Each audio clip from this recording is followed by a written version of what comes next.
The traditional Genesis tale explains that when Adam was still in the Garden of Eden, he was lacking a suitable companion. To the average reader, the biblical God is known to then create Eve by shaping her out of one of Adam's ribs in the 2nd chapter of Genesis, and this is naturally presumed to be the first woman. However, some ancient scholars and rabbis took issue with this idea of Eve being the first woman, for previously in the 1st chapter of Genesis, God is specified as creating both man and woman here. So God created mankind in his own image. In the image of God, he created them. Male and female, he created them. It would appear to these ancient readers that this first instance of creation contradicted the sequential creation in Genesis 2:22. How could Eve be the first woman if another woman was already seen to be created in God's image a chapter prior? In an effort to resolve this contradiction, the ancient rabbis came to refer to this female created in Genesis 1:27 as Adam's first wife, whom they named Lilith. Now, you might say that this mentioning of a female in Genesis 1:27 isn't all that big of a plot hole, and that most readers would have assumed it was Eve anyway. Yet to the rabbis of the time, it seemed to warrant some explanation. Of course, this first female doesn't appear anywhere else in the Bible. Much less is there any instance of Adam having more than one wife.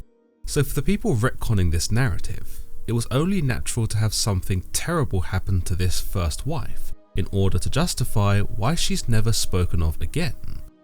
According to author Howard Schwartz in his work Tree of Souls, one idea is that the rabbis chose the name Lilith from Isaiah 34:14, who is seen to dwell amongst the ruins of Edom and represented as something wicked and unclean, perhaps even a Babylonian demon.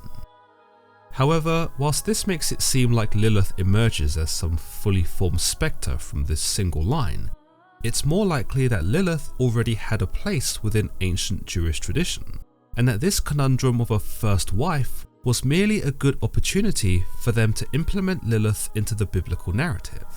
We know Lilith almost certainly found her origins amongst the cultures of the ancient Near East, specifically spawning from the Babylonian night demon Lilith or Lilitu, creatures believed to seduce victims in their sleep, which heavily contributed to Lilith's known role as a seducer and later even a succubus. However, her more violent essence is believed to have been derived from the Babylonian deity or demon Lamashtu, where she gained a reputation for infanticide and the harming of pregnant women.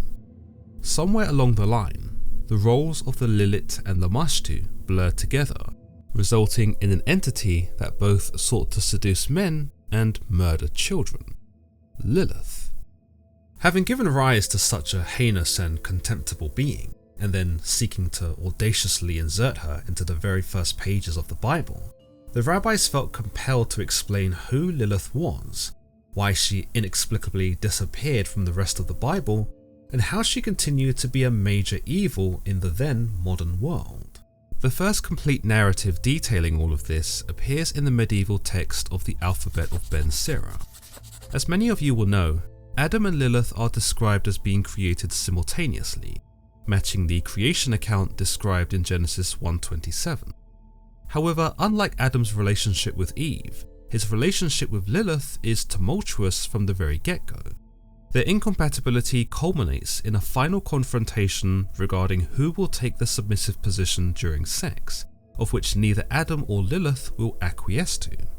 This sees Lilith pronounce the secret name of God, a sign of her rebellion, grow wings, a sign of her desire for emancipation, and fly off and away from the Garden of Eden, effectively establishing her freedom from the patriarchy.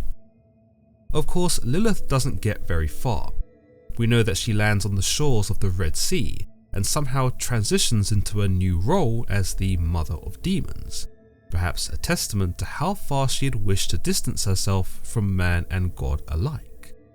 Here it is believed she took demons for lovers, most notably the entity Samael, and produced many demonic offspring.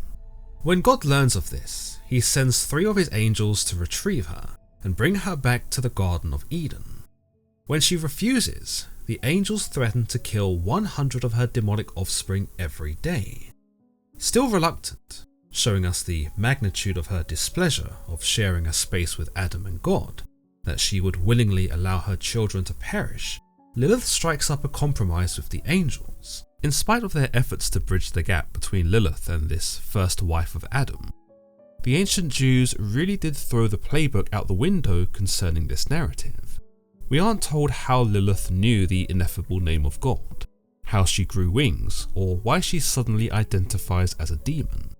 What's more, Lilith tells the angels that she was created to strangle children, even though this isn't prefaced here, and she couldn't have really even known what a child was, seeing as Eve hadn't been created to give birth to one yet. In any case, with this compromise, Lilith bargains for her continued freedom, telling the angels that she will only harm the children of women who don't wear an amulet with the names of the angels engraved on it. Schwartz tells us that this was the rabbi's efforts to fuse Lilith's identity as Adam's first wife with that of a child-destroying witch, that which was a common belief in various ancient Judaic circles. For those who have read this account in the alphabet of Ben Sira without the additional context of the Lilith and the likes of Lamashtu, you'd have probably come away a little baffled and found the juxtapositioning of Lilith being a rebellious woman one moment and a mother of demons the next a little jarring. It's likely the writers adopting these tales felt the same way too, but in an effort not to muddy the already unclear waters, chose not to overload the reader and allow them to come to a natural conclusion on their own. Schwartz continues that this fusion of woman into demon stemmed not from the likes of Lamashtu at all, but in fact was implemented from the apocryphal testament of Solomon.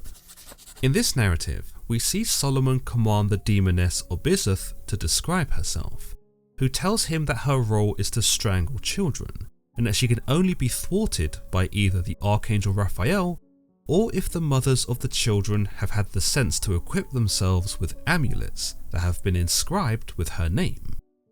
Sound familiar?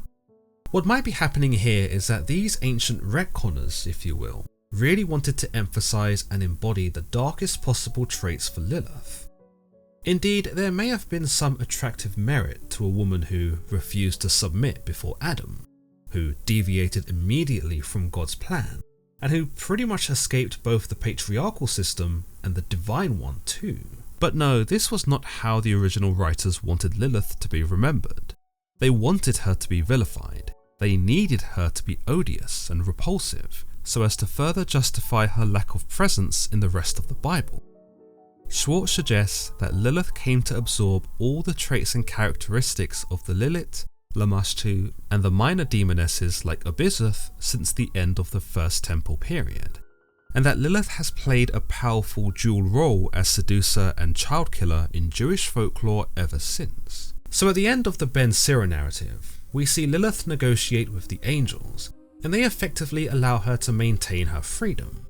She gets to carry on fornicating with the likes of Samael, gets to prey on men in the night and seduce them for their seed, and continues producing demonic offspring, albeit 100 of them are slain by the angels every day as per her own conditions. She also does continue to afflict pregnant women and young infants, but can be thwarted by the aforementioned use of specific amulets bearing various inscriptions or certain prayers, which we'll discuss a bit later on. But considering her actions, you might find it difficult to grasp why she was afforded such freedom without incurring any comeuppance from God himself. We know of the biblical God's temperament, specifically in the Old Testament.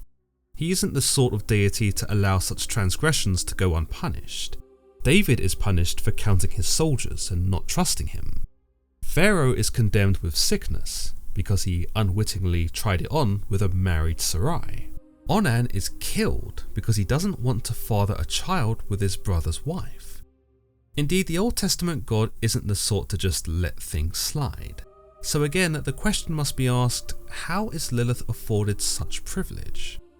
Well, you might argue that her demonic lifestyle, whilst self-imposed and seemingly desirable to her, is actually a punishment in itself. This fiendish activity was never her first choice, and while she now commits to it, it's plausible that she does so only out of pride and with an unwillingness to return to God or man. Furthermore, her existence and her production of demons might indirectly serve God's divine plan, who in the same vein as tolerating Satan, who tests humanity's virtue, also tolerates Lilith to test man's resistance to her and the charms of evil. But there is a Jewish legend within the Tree of Souls, and also touched upon in author Raphael Patai's The Hebrew Goddess, that details Lilith's imprisonment.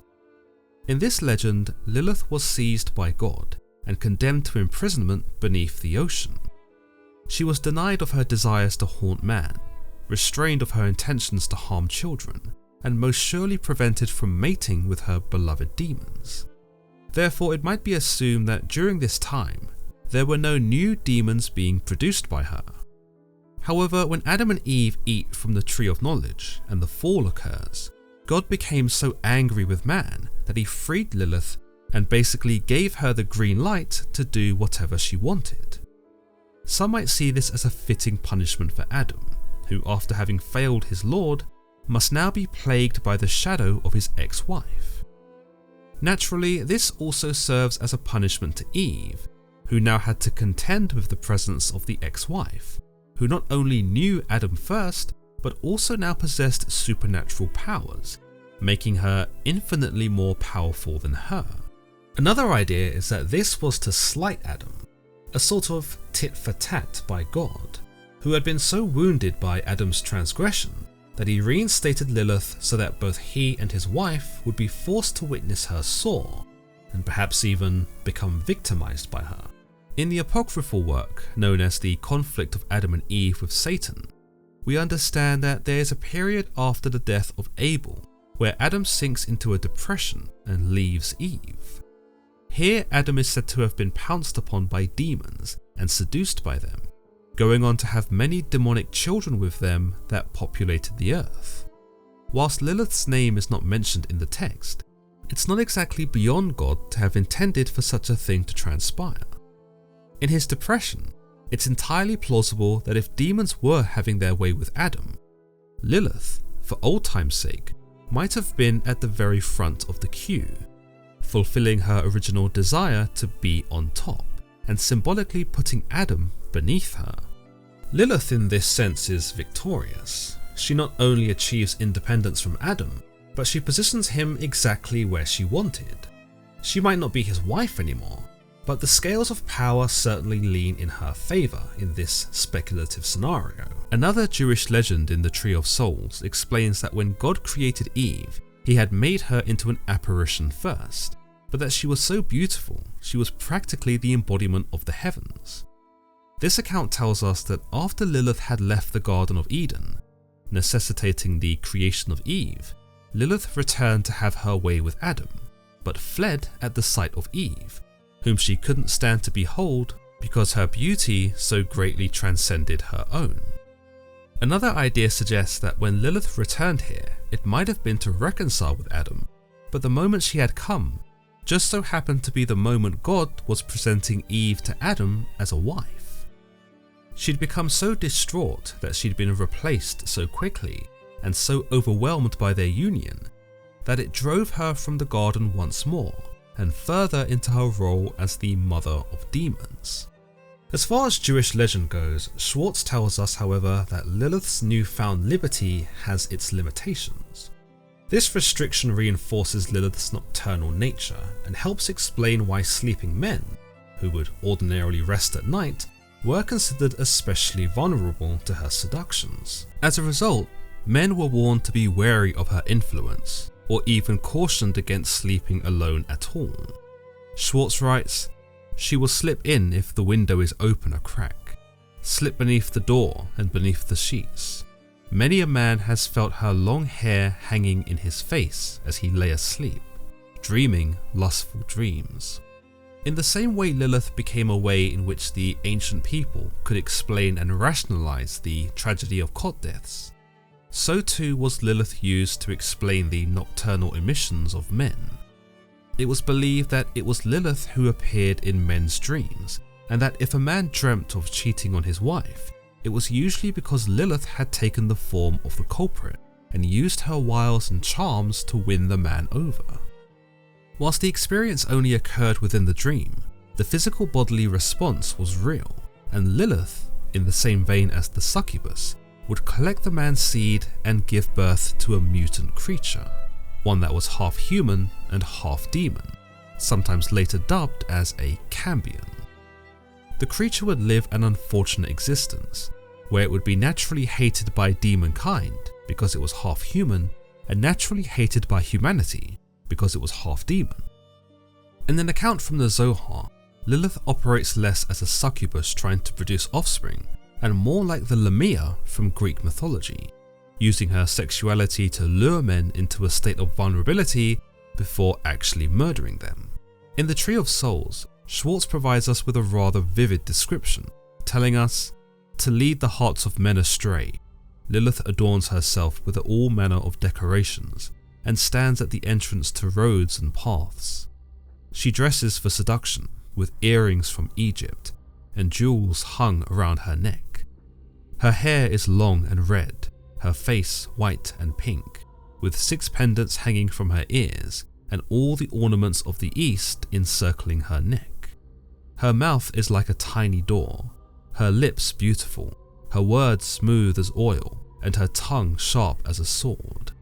They will encounter her in a forest or a ruin, or in the cellar, where an innkeeper takes his naps. One fool after another runs after her, drinks from her cup of wine, sleeps on her bed of Egyptian flax, and when he wakes up, thinking to sport with her, she takes off her finery and turns into a fierce warrior, her garment of flaming fire, her eyes horrific, and causes his body and soul to tremble, her sword sharpened with drops of poison. Then she kills him with a sharp sword from which bitter drops fall, and casts him into the very pit of hell."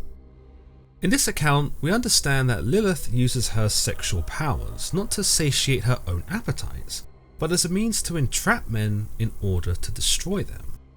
I compared her to the mythological Lamia from the Greek tradition earlier, as this was another entity that at one point became synonymous with the Empusai, creatures who effectively murdered the young men they seduced before feasting on their flesh. Such an account paints Lilith in a much more vivid light than the authors of Ben Sira ever dared to do, and whilst an explicit portrait of her is envisioned here, it seems to do far more in warning foolhardy young men not to risk taking a chance with her and giving in to their temptations. Of course, one needn't have worried about Lilith if they were righteous and God-fearing. Temptation is one thing. Christians would argue that even Jesus was tempted in the desert by Satan, but obviously resisted him. But to actually go through with sleeping with Lilith is perhaps a transgression too far, and thus could only warrant a brutal death.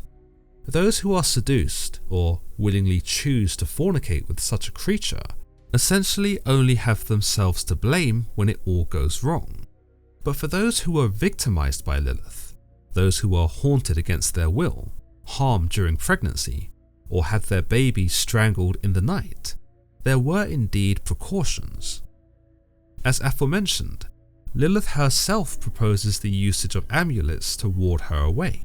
Anyone wearing said amulets could then rest assured that Lilith would not be paying them any visits. This then made such an item very attractive to pregnant women, mothers with newborns, or men who just wanted to get a good restful sleep.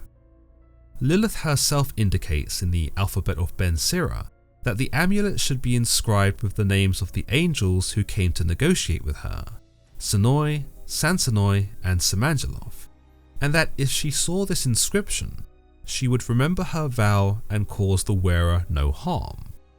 Use of such protective scripts could be found scrawled onto incantation bowls in ancient Mesopotamia, and were believed to both trap demons that had plagued the household, or ward away others that had come to frequent it.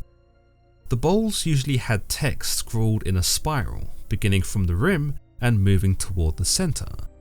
These were then placed face down, with the hopes of capturing malignant spirits and neutralizing them.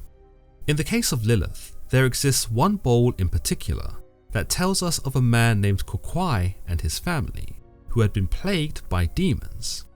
The text inside this particular bowl details a request for Kokwai and his family to be released from the holds of demons, and whilst Lilith is not specifically mentioned, some scholars believe that the illustration in the centre of the ceramic is meant to incriminate her. This is likely based on the raising of her arms to emulate aggression or malice, which is congruent with other bowls that illustrate a female demon, although this pose also matches up with the Bernie relief, which also depicts a woman with her arms raised, so it's impossible to really be sure. Schwartz tells us in the Tree of Souls that the use of amulets were widespread and were, as late as the 20th century, still being used by Jewish grandmothers, who would tie red ribbons to the crib of a baby to guard it against Lilith and her ilk. Another legend shows us how Lilith didn't necessarily attempt to seduce any man, as her roguish reputation leads us to believe, but had her sights set on only the best that society had to offer. Basically, if she could seduce the best amongst the community, or in this case, the most righteous, then she could seduce anyone, and the rest would likely fall to her too. In this legend, Lilith sets her sights on the rabbi Elimelech, who, a young man at the time, was making his way home through the forest at night. Though he'd taken this path many times before, it was on this occasion that he noticed a house in this forest that he was sure had never been there. One of the windows was lit with candlelight, and as he came closer, he realized there was a dark-haired woman standing there in a short, scandalous robe. As soon as he saw her, Rabbi Elimelech averted his gaze and proceeded to leave the house alone, realizing immediately that it was obviously the work of some demon attempting to lure him. However, he only made it a few paces before the woman opened the window and called out to him, "Reb Melech, wait, please come in." The rabbi rationalized that as she knew his name, she must have been friendly. Perhaps he'd gotten the wrong end of the stick and been too presumptuous in assuming her attire was made to seduce him. So the rabbi greeted her and entered her abode. Once he was inside, the woman closed the door and stood before him, radiant and irresistible. "Reb Melech," she started, "I have seen you pass through the forest many times, and I have hoped you would visit me. I bathed in the spring today, and I am clean. Surely the sin of sleeping with me would be slight, but the pleasure would be abundant." Rabbi Elimelech watched her slip out of her robe, and though he knew it was a sin to enjoy her naked flesh, he could not avert his gaze. But when she drew near, he found in himself the resolve to speak out, and though he struggled with himself, he at last shouted out, "No!" At that instant, the woman vanished, the house disappeared, and Rabbi Elimelech found himself standing alone in the forest, with only glowworms at his feet. Schwartz discloses here that the woman in this narrative isn't always identified as Lilith, but that the Hasidic Jews who told this tale would have undoubtedly associated it with her. Such was their vigilance of Lilith and the presence she had in their lives, that she became the primary projection of both their sexual fantasies and fears. This was one of the first tales that I'd ever heard of Lilith actively attempting to seduce someone, and she appears to be as brazen as I'd expected. She addresses Rabbi Elimelech by his familiar name, Melech, as if they've intimately known each other for years and can be themselves around each other. Interestingly, this also conveniently spares her of having to use the first part of his name, Eli, to mean God, which as a demoness, she was now believed to be forbidden from ever uttering. Schwartz adds that as her hair is long, it's an indication that she is not married, whilst having bathed in the spring was her way of performing a mikveh. This works to appeal to Elimelech's intellect, especially when she informs him that if they do sleep together, it won't count as a significant sin and would totally be worth the risk. According to Deuteronomy 22:22, if a man is found lying with a married woman, then they shall both die. However, because she is obviously not married, and there is no specification in the scripture about a woman lying with a married man, the law would not recognize their tryst as adultery. Whilst it would be a sin nonetheless, it wouldn't be a mortal one. This shows us that Lilith doesn't come equipped with only charm and sex appeal. She's able to manipulate men using reason and logic, and very nearly entraps Elimelech by doing so. In various Jewish lore, there is a belief that whenever a man's seed is spilled, a demon, either Lilith or one of Lilith's daughters, is there to steal it and use it to birth their own offspring. These demonic spawn view the man as their father. They take up residence in his own home, usually in an attic or a cellar, but will use space wherever it is available, under the bed, in the closet, somewhere in the recesses of the home. Schwartz tells us that not even married men are safe from Lilith. For the moment the wife is not with the husband, Lilith will plague his dreams, feed him sexual thoughts, and encourage him to act them out. In extreme cases, Lilith sways a man to the point that she becomes his wife in secret. Such a case is exemplified in the legend of the goldsmith in the city of Posen, who had become so enamored by the thrills of Lilith that he neglected his wife and allowed the demoness to live in his cellar. It so happened that one night, the wife of this goldsmith snuck down into the cellar and looked through the keyhole. There, she was horrified to see that the cellar had been transformed into a palatial chamber, where her husband lay naked on the luxurious bed in the arms of the demoness. The wife remained silent on the matter and calmly alerted the rabbi the next morning. The rabbi confronted the goldsmith and relayed to him the sacrilege of such an endeavour, to which, having been caught out, was so ashamed that he begged for absolution. The rabbi gave him an amulet for which to defend himself with, and he was able to use it to free himself from Lilith's influence. However, before she agreed to leave, Lilith demanded that the cellar be bequeathed to her and her offspring, rent-free, might I add.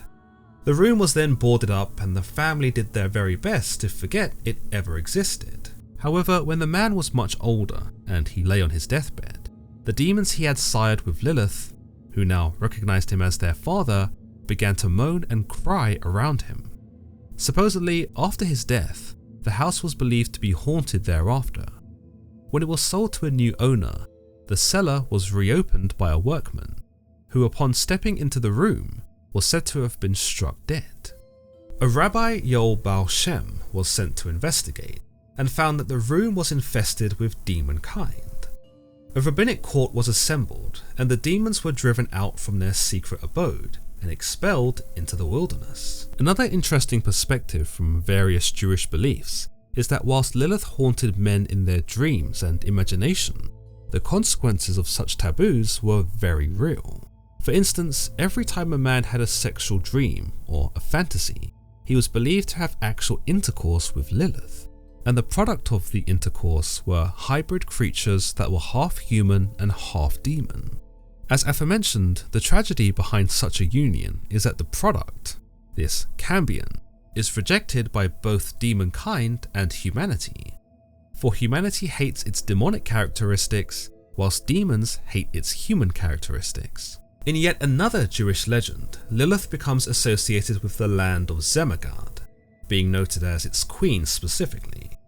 In Jewish legend, the land of Zemargad is frequently associated with Sheba, but in this instance, Sheba becomes conflated with Lilith, and thereafter described with the sort of imagery one might associate with the likes of the Babylonian Ishtar. Schwartz writes, Lilith, the Queen of Zemargad, has the form of a beautiful woman, from the head to the navel, and from the navel down she is flaming fire. Her only intention is to arouse wars and all kinds of destruction. In this version, Lilith upscales her demonstrations of destruction, choosing to elevate from ruining marriages and killing children to promoting all-out war and devastation. Again, this kind of made me think of Ishtar in the Babylonian myth, a deity whose realm of influence included both war and sex. In the Epic of Gilgamesh, we see Ishtar not only attempt to seduce Gilgamesh, but later wage war on him, even becoming responsible for murdering his best friend. On that matter, there do appear to be several overlapping characteristics between Lilith and Ishtar, so it might not be out of the realm of possibility that the Lilith in this legend drew inspiration from the Babylonian goddess. In any case, this legend also gives us some extra biblical ideas. Here we are told that it was Lilith who murdered Job's sons, whereas traditionally it was believed to have been Satan. Why Lilith would murder Job's sons is not clear. Perhaps she took advantage of the window in which God allowed Satan to do his worst against Job. Whatever the case, suggesting Lilith killed Job's sons only speaks to her brutality, for they were said to have been crushed under the roof of their own household. This account also goes into detail regarding Lilith's relationships, telling us that she strays between the demon Samael and the demon Ashmedai, who, like humans, have become so besotted with her, proceed to fight over her with great jealousy. The account concludes that when God brings about the destruction of Rome, Lilith will come to dwell in the ruins, for she is the rumination of the world. It's interesting that in Isaiah 34:14, we see Lilith come to repose in the ruins of Edom, with a similar sort of imagery.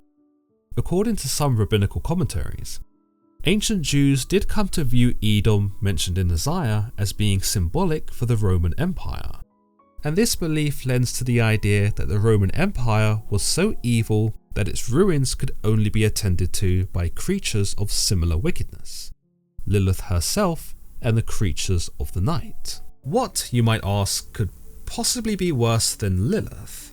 And the answer to that would be two Liliths.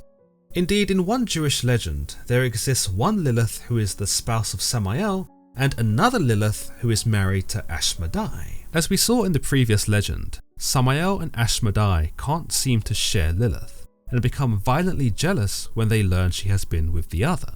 The most rational thing that either demon could do would be to ditch Lilith and find a mate who is loyal. But obviously, Lilith can seemingly manipulate the demon mind as much as she can manipulate the human mind, and drive both principal demons into warring over her.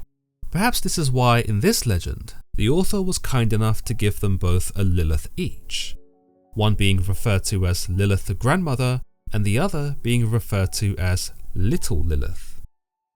The crux of this legend relays that on Yom Kippur, the two Liliths go out into the wilderness of the desert and proceed to quarrel with each other. Their voices are so loud and piercing that they are said to otherwise shake the heavens and disturb the earth. With this in mind, it is said that God sends them out into the desert on Yom Kippur so that their voices do not ruin or disrupt the sacred day, and that for this particular day, the earth can be spared of having to hear their bickering. What's more, by sending them out into the desert, God enables men to focus without having to worry about Lilith seducing and tempting them, especially on a day that was reserved for atonement. This myth runs parallel to that of the scapegoat sent out into the desert to Azazel on Yom Kippur, but it replaces the male demon Azazel with the female Lilith. Considering she is believed to give birth to hundreds of demons every day, you'd be surprised to learn that the children of Lilith are seldom ever spoken about, and when they are, they appear merely as footnotes, straying mere inches from the margins of secrecy. Hormin is one such demon, the only named son of Lilith, who was described in the travels of Rabbi Bar Hannah on a journey to the city of Mahuzah. There he was said to have seen Hormin running along the battlements of the walled city, being chased by a cavalryman. Despite being on a horse, the soldier could not keep up with him. In another account, Hormin was said to have saddled 2 mules and stood them on 2 bridges of the Rognag River. As Rabba watched, Hormin jumped back and forth from one mule to the other, all the while sipping from 2 glasses of wine and never spilling a drop. Hormin's agility and acrobatics could only take him so far, however, for when the king of Mahuzah learned about his antics, he had him apprehended and executed. Lilith's daughters are a little more well known, but not by much. In some interpretations, these are Naamah, the daughter of Lamech in the Bible, Agrat, the dancing roof demon who haunts the air, and the Queen of Sheba, who, like her mother, seeks out men to seduce and corrupt. The former two also appear as the brides of Samael, which shows us that Samael, assuming he sired these 2 demonesses, was not beyond marrying his own daughters. The legend reads, "Some say that Nama is Lilith's daughter, and some say that she is her sister. In any case, they are like evil twins, for they work in exactly the same way. They lure grooms into their web and marry them not to their intended brides, but to their demonic doubles. Watch out for Agrat. She roams about in the company of 18 myriads of angels of death, all of whom kill by strangulation. It is dangerous to go out on Wednesday night, or the eve of the Sabbath because of them. As for the Queen of Sheba, she seeks out men to seduce, just like her mother. She comes to them whether awake or asleep, and steals their seed and bears them demonic offspring." Schwartz raises an interesting idea about the difference between how men and women historically perceived Lilith. The male attitude has always been fear mixed with sexual fantasy, a sort of double-edged sword. On the one hand, you got to enjoy the company of arguably the most attractive woman you're ever going to naturally meet. But on the other hand, she can and probably will damn your soul for eternity. Women by contrast found only anxiety when it came to Lilith, for she threatened to steal the woman's husband, threatened to steal the man's seed and deny her of children, or kill her children whilst they were still in the womb or the cot. Men may have been blinded to the evils of Lilith by way of her physical flesh, but women were more aware of her destructiveness, for Lilith made no effort to hide it from them. Such a notion framed women as being uniquely equipped to deal with Lilith, for she had no interest in seducing them and thus could not necessarily deceive them. We see this in the legend of the midwife, where we are told Lilith would hunt for newborns by flying over homes until she smelled the odour of a mother's milk. Upon locating one such victim, Lilith entered the home and disguised herself as a hare within a cup. When the woman filled the cup with water to drink from, the midwife who was on duty noticed the hare and quickly snatched the cup from her, pouring the water and the hare into a jug. The midwife placed a lid on the top and began to shake it until Lilith cried out for her to stop. The midwife then only released Lilith after the demoness vowed to leave the woman and her child alone. In this instance, the midwife, or older women who are wise to Lilith, become Lilith's greatest adversary, for not only do they have no children, for which Lilith can use to threaten them with, but she has no means of seducing or deceiving them either. Perhaps the vilest description of Lilith amongst Jewish lore is where we see Lilith come into contact with Elijah. I previously spoke about the Lamia and the Empusa from Greek mythology, these entities showcasing cannibalistic tendencies, and whilst Lilith isn't traditionally seen to eat her victims, this time she is prepared to make an exception. One night when Elijah was walking, he crossed paths with Lilith. After being commanded to speak the truth to him, Lilith told Elijah that she was going to the house of a woman who was about to give birth, and that she intended to kill the woman and eat her child. This is one of the only instances where killing the child is not enough for her. She turns cannibal and must devour the child in order to satiate her dark needs. Luckily, on this occasion, Elijah happened to be on hand, and he is able to not only curse Lilith into silence, but dissuade her from harming the woman and her baby. Yet it does make one wonder that having set this precedent here for consuming a child, it's hard to believe that this was the first and only time she'd ever tried it. Lilith comes across as one of the most deadly and feared demons in all of Jewish lore.